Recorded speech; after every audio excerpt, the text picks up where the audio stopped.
At about 10:30 each morning, some 800 children in the southern Malawi village of Kasungu break from studies for porridge. The principal says attendance has climbed 50% since the food program began 3 years ago. In this country of 13 million beset by chronic hunger, it's the only reliable meal of the day. They haven't eaten anything else. So when they come here, take this sort of food. Now when they take this sort of food, then it makes them to increase their performance. They have more energy. Yeah, more energy, yeah. The soy or maize for the feeding program comes from many countries, but the largest contributor is the United States through a program called Food for Peace.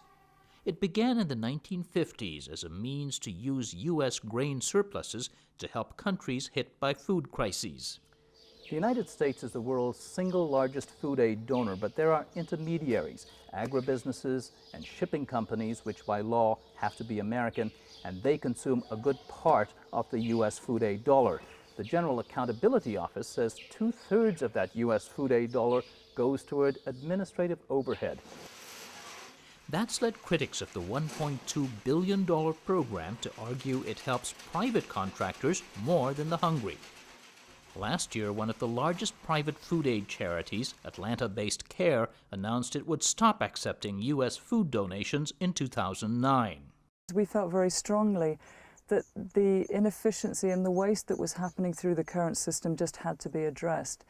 And if we didn't take a stand and try and make a change, then this would just continue. CARE's Cecily Bryant argues it would be much more efficient if U.S. assistance came directly in the form of cash. The money could be used to train farmers and to buy grain locally, cutting delivery cost and time while developing markets for African farmers. In fact, many aid agencies generate cash to run such programs by selling these American commodities to African wholesalers and traders, a practice called monetization. This is where we grow soya beans.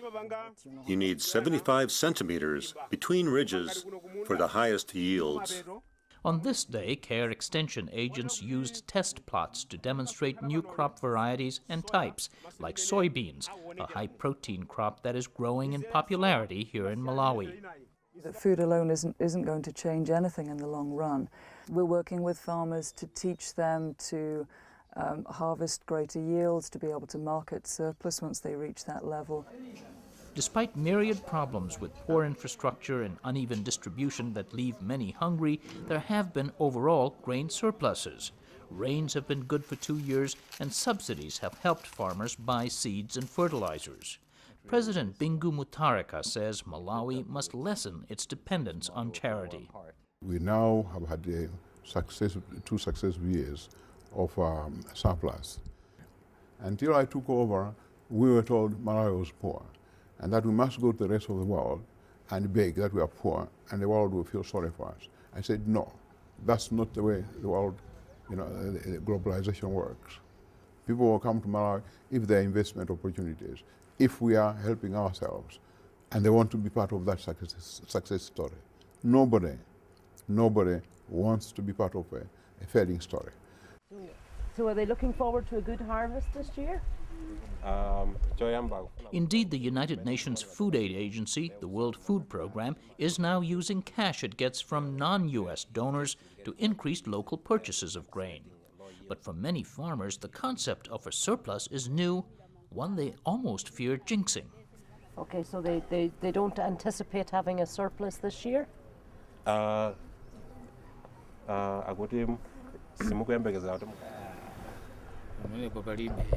is indicating that they are not expecting surplus. Okay. These growers weren't sure how to answer a simple question from an agency better known for giving away rather than buying food.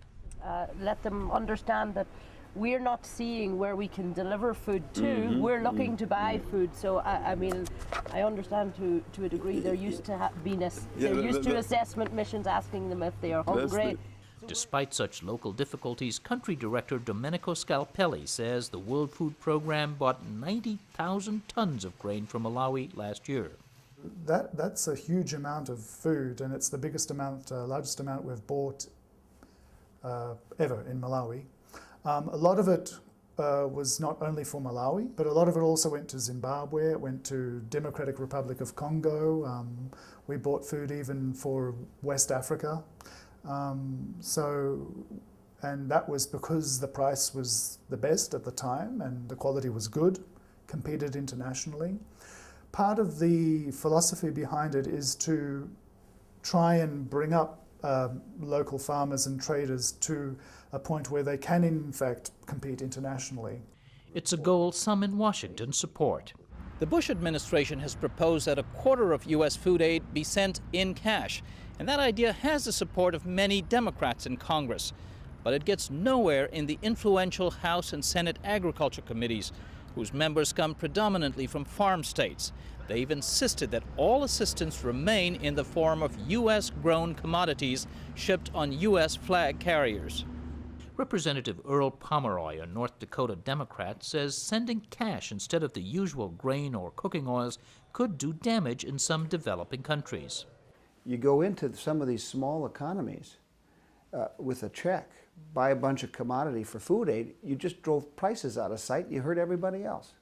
More importantly, Pomeroy says he fears any changes in the program could jeopardize fragile congressional support for what remains the world's largest food aid program, even though it accounts for 1/3 of 1% of the U.S. farm program.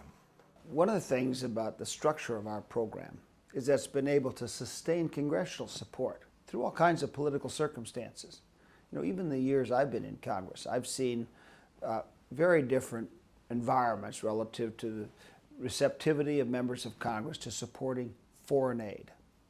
Well, you know, if feeding the world's hungry becomes your basic foreign aid football, we're not going to be a very predictable leader of the global response to hunger.